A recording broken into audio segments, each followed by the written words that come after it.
Hakadosh, Erev Tov, Mishmar, on Anava from the Ramban, Nachmanides. Yeah, in 1 minute. Yeah, no, there's no, everything's on there. You see it over there. So basically like this, right? What we're going to pay attention to is that the humbleness, we're going to speak about the humbleness of Moshe Rabbeinu.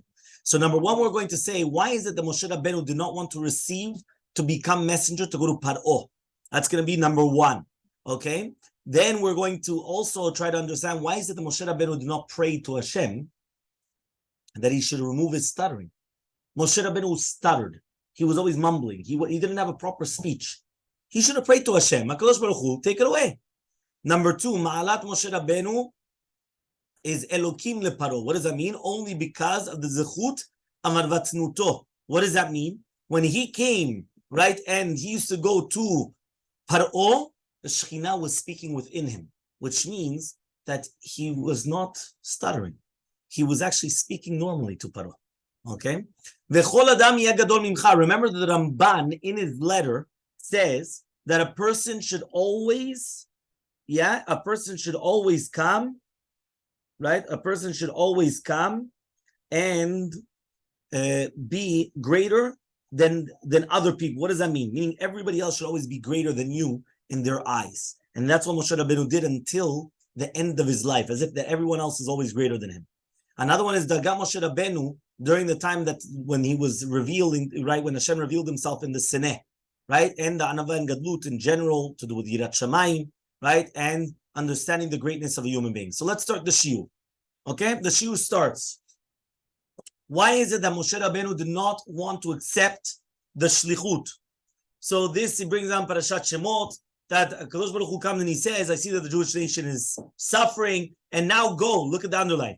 Ve'ata lecha, now go, and I'm going to send you to Paro, and I'm going to take them out of Mitzrayim. Says Moshe, who am I that I'm going to go to Paro, and then I'm going to take them out to Mitzrayim? So Kadosh Baruch Hu tells him, right, says Moshe to Kadosh Baruch Hu, Lo yishtavari manochi, I can't even speak. Why? I've got problems with my speech. So he comes and he says, don't worry about it. Go. Yeah, and then Moshe Rabbeinu says, no, bechavot, send somebody else. Says the Ramban, look at the Ramban. It says over here like this. The Ramban, Nachmanides says, Yoshev HaKadosh Baruch Hu mpateh Moshe. Do you understand what's going on here? HaKadosh Baruch Hu, God is coming, and he's convincing. He's seducing Moshe Rabbeinu to be the messenger, to be the Mashiach. Nowadays, if I come and I tell you, you want to be Mashiach, what are you going to tell me? Yeah. Of course. Who doesn't want to be it? The Mashiach. Yeah, everybody wants to be a Mashiach. Here, HaKadosh Baruch Hu is convincing Moshe Rabbeinu to be the Mashiach. And he keeps on saying no. Yeah, he keeps on saying no.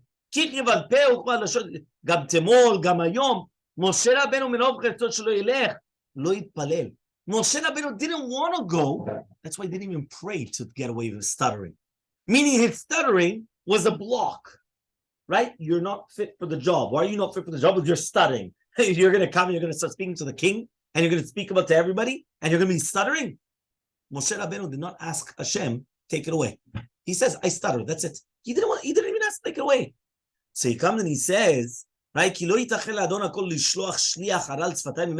It's not proper that he's going to come and he's going to send, right, a shaliach, a messenger. Imagine right now you're going to send a messenger to, a real king or to a real president. You understand? Like, and what? You're going to come and you're going to send somebody that's a busha v'cherpa. This is who you're sending. What's going on? So, and he didn't pray for it. Okay? And also he says, Be'ele Shemot Rabbah, listen to this. In the Midrash Rabbah it says, don't worry if you don't know how to speak. I was the one that created the mouth. And I was the one that made the Iber and the Pikeach, that the person that's blind or the one that cannot speak. I make them do everything. And therefore he comes and he says, when you're going to speak, I'm going to be with your mouth. And what does that mean? Says the Ramban, you know why Moshe Rabbeinu did not pray to take away the stutter? Because it came through a miracle. It came through a miracle. The miracle when he came and he put it in his mouth instead of coming and taking the crown, that was a miracle. Moshe Rabbeinu wanted to remember the miracle for the rest of his life. If he comes and he takes away the stuttering, he forgets the miracle. So therefore, the miracle, right, was that. I remember once somebody, I think he got into an accident. Yeah, and he got it was a car, this that. So I remember by his tefillin, he had the picture of the car. And when I said, "What's that thing?" Imagine right now in your tefillin bag, you have a picture of an upside down car, look completely destroyed. He said this happened in Israel. He was living in Gibraltar. He went to Israel on vacation with his wife. The car flipped over. They got out of the car, basically nothing. A little tiny katir, the wife a little bit, nothing. Yeah, exactly nothing. He had a picture of the car every single day. Tefillin, he has a picture, he's looking at it. There was another person that he had a little tiny scar that somebody once told him, it doesn't look nice. Go, you plastic nowadays in 2 seconds, you take it off. He said, that's the miracle that happened to me. I don't want to take it away. That is the miracle. I don't want to take that away. I want to see it all my life. So therefore, he comes and he says, right, now he says, Biyat tishlach, go send. So says, Biyad min shetaragil yishavu Aaron. So says Moshe Rabbeinu to Hashem, send Aaron. Aaron, my brother, he's usually the messenger. Send him. Right? So he says, but it's not derech kavod. V'anachom be'enai. Ki en adam ba'olam shelo yagun yoter mimeni l'shchut. And when he said there's nobody, right, that he's not going to be more fitting than me, even much more, which means he was such an anav, he felt everybody's more fitting than me. Who am I? I'm going to take out the Jewish nation. Who am I? It was such an anava that he was doing. Now he continues, this is now the Rosh Yeshiva of Hebron. He comes and he says like this. He says, right, just like the Ramban, he brings down the Ramban. And he says he was doing it because of Kavod Aaron Achiv. He was doing it because of the Kavod of Aaron, his brother. The Unklus comes and he was saying it because of the Kavod Shamayim, because he didn't want that, somebody stuttering that's going to the king, right? But the Ramban says it's because of his anava. And then he comes and he says, so why didn't HaKadosh Baruch Hu just cure him? Right? Well, you just should have just cured him. And therefore he says you didn't want to pray for it. He didn't want to actually be cured because of what we already just said. Right? What we actually mentioned. The Ramban.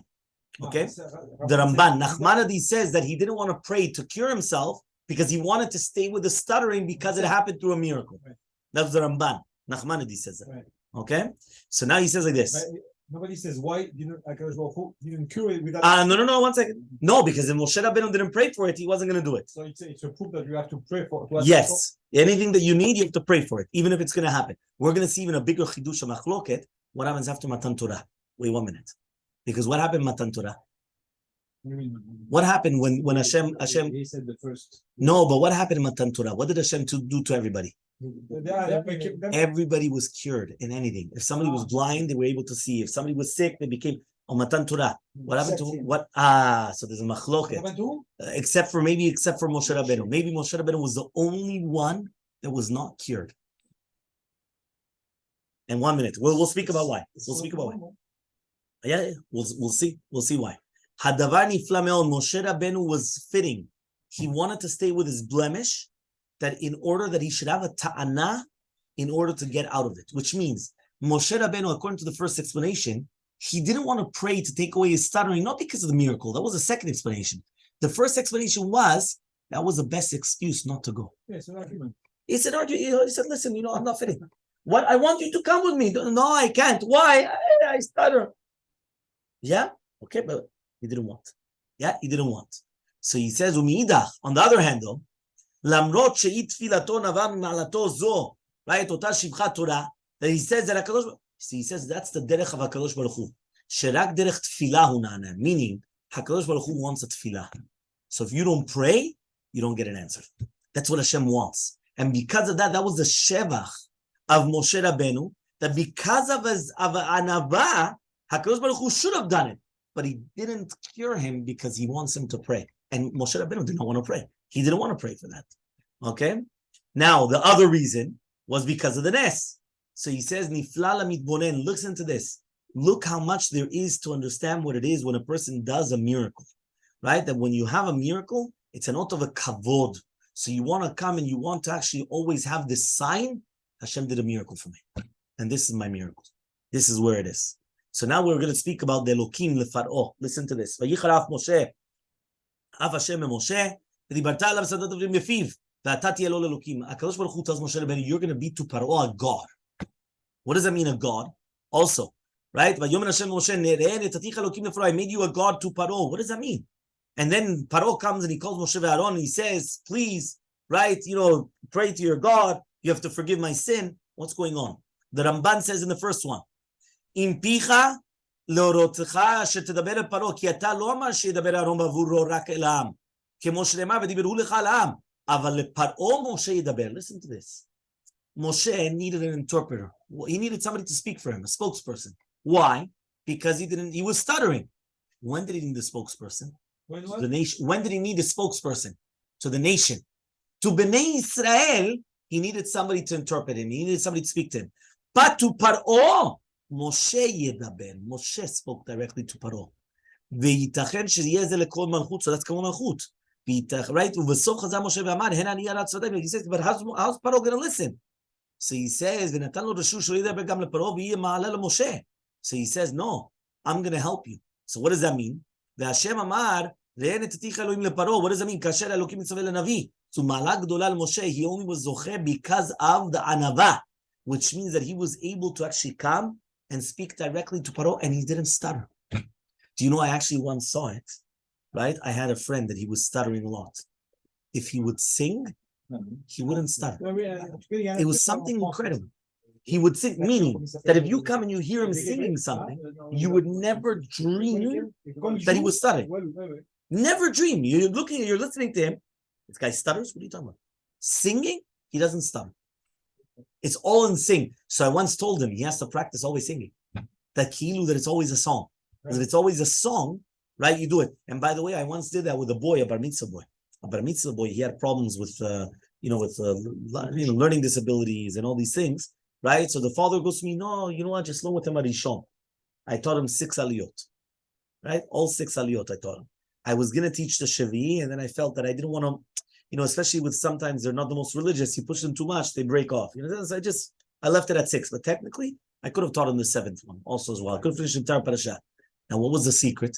The secret was I didn't teach it to him as reading. If you would tell him read, he would take 10 minutes to read one word because he had problems reading. Singing. I taught it to him as a song, and he had to memorize it. And then after, when he was memorizing it, he was going along with me. He was able to follow along because he already know that this word meant this. This word meant this. But if you would tell him now, read this word, it would take too long. But as singing as a song, it grasped. It was able to go inside. And that's the way that you're supposed to do it. The Ramban comes and he says that Moshe Rabbeinu was like an Elokim. What does that mean? כי ידוע להם כי רוחו ידבר בו ומילתו לשונו לא ידבר מעצמו. ואין משה הנותן מטר. Look at this. ואין משה הנותן מטר על פני ארץ ושולח מים על פני חוצות. Yes. Yeah. ומצמיח עשב בשדה. We just learned that in Kinyan Masechta. Right? So he comes and he says, it wasn't Moshe Rabbeinu. They knew it was HaKadosh Baruch Hu. Meaning this is now going to be another reason why Moshe was stuttering. You know why? To show all of Bnei Israel, it's not Moshe that's doing anything. It's HaKadosh Baruch Hu that's doing everything. Because he himself is not going to do it. It's HaKadosh Baruch Hu doing everything. So look how many different reasons you have why Moshe Rabbeinu had to actually stutter. And this is what the Nefesh HaChaim says. And Chaim Volozhin says, Bishlemut hayoter efshari bekoach ha'adam. You have it underlined. Bishlemut hayoter efshari bekoach ha'adam lezeko be'odo b'zeh olam. Just like we find by Mishneh Torah and Parashat Vayayim Shamua, le'ava, to love Hashem. Now he comes and he says, and it's written, "V'natatim taretzechem ito," that he's the one that's giving it to him.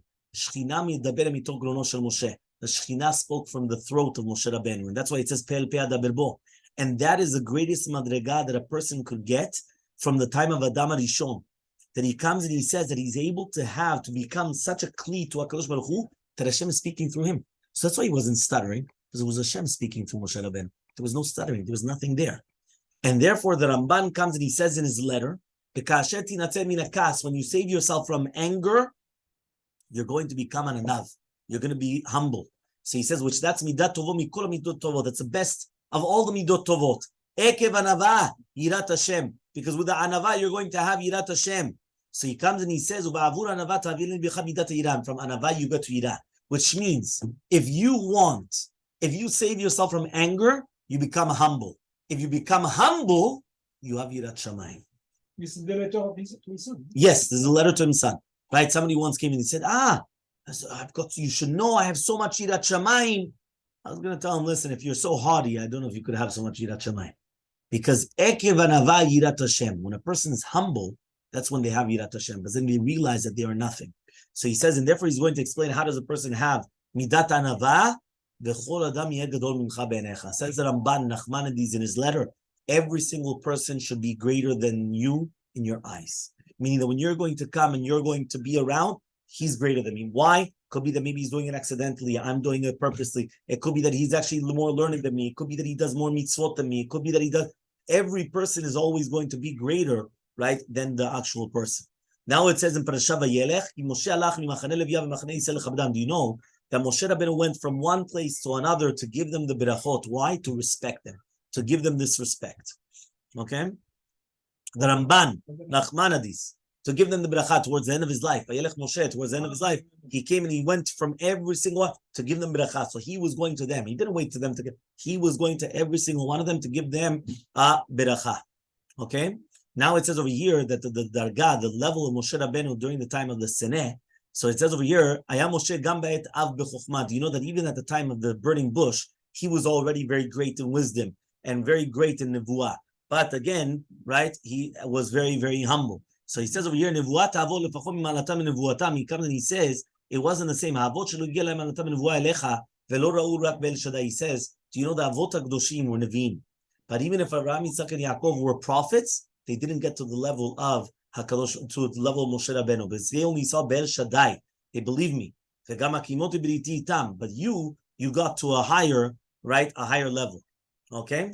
And here it says it was actually the Malach. It says Vayera Malach Hashem. It says this is the name. Look at the name over here. You're not supposed to say it. Okay? B'chtav Yad M'rekanati. This is one of the names of the Malachim. That he's the Rav Sofer Shabnei Marom. He's Sar Shel Torah, and he's the rabbi of Moshe Rabbeinu. This name right here. This one? Which one? This one right here. That I have the Malach of Hashem. This is Yonatan ben Oziel. So Yonatan ben Oziel actually says, who's Malach Hashem? It was actually a Malach. The Malach came to him and taught him Torah. Okay? Now he says over here, V'tchilat vayikra ba, they said, Vayikra Moshe, lo Abraham, not like Abraham, that it says, Vayikra Malach Hashem el Abraham sheli min hashamayim. Right? That the Malach was coming and speaking to him, V'dibu medaber. But here, Kadosh Baruch Hu, he himself is the one that's calling, and he himself is the one that is speaking to Moshe Rabbeinu. Now it says over here, when Rabbi passed away, there's a Gemara in Sotah, Batla Anava. What does that mean, Batla Anava? There was no more Anava anymore. So here it says, V'amar Rabbi Avu, right? Inuta Ana, he says, Kevin the Chazil and Rabbi Abba Minako, he says, look how much he was such an Anav, right? So he was speaking about here, what exactly was the Anava? He was Mamash, that he came and he was being Metargem, right? During the time of the Dirasha, he was saying it very, very low. So afterwards, he comes and he brings down the greatness of what does it mean to be an Anav. So he comes and he says, right, how could it be the Moshe Rabbeinu, he could feel so low of himself? He's the greatest person. So he comes and he says that really we have to understand what it means, Anava. Anava just means that you actually recognize who you are, but you still feel that you're nothing in Be'emet, what you're supposed to be always accomplishing, right? And that's what it means to be Anava. Okay? This is also the Akdama of the Torah of Rav Yerucham. He comes and he says that just like there's Midat Anava, there's Midat Gadlut, and they're not Soter Zeh, because even though the Moshe Rabbeinu was the greatest of all people, he still was very, very humble. So it's not because you're great, now you're not humble. It's the exact opposite. Okay? And the same thing over here, the Siftei Chaim says the exact same thing. The more that a person understands how great HaKadosh Baruch Hu is, how complete he is, he feels himself that he's more inferior and that he's so low. Meaning according to the way that a person actually does and he feels himself. Okay? And with this, Bezrat Hashem, right, we're going to finish the Mishmar. Bezrat Hashem.